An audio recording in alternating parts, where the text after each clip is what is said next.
Depuis 2 ans, Bunagana est le quartier général opérationnel du M23. Alors Bunagana, c'est une cité commerciale du Nord Kivu qui partage une frontière avec l'Ouganda. Les rebelles y contrôlent donc les activités douanières très lucratives.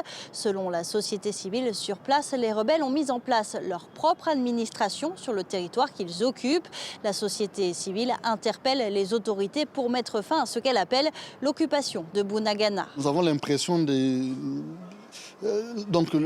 d'oublier Bunagana et sûrement les populations de Bunagana peuvent aujourd'hui se dire que la notion de l'appartenance à un État n'y est plus. Nous demandons aux autorités, comme je le disais, qu'il n'y a pas des actions militaires offensives pour pouvoir récupérer Bunagana, qu'on les lance, qu'on fasse effectivement ces opérations pour que Bunagana soit récupéré d'une part.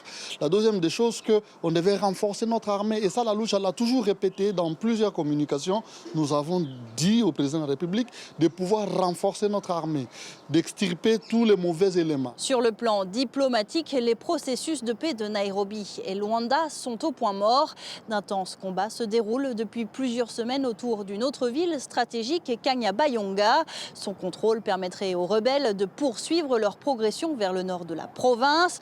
Lors de sa prise de fonction, la première ministre Judith Suminwa a affirmé que le gouvernement allait prendre ses responsabilités pour mettre fin à cette guerre qui dure depuis 30 ans.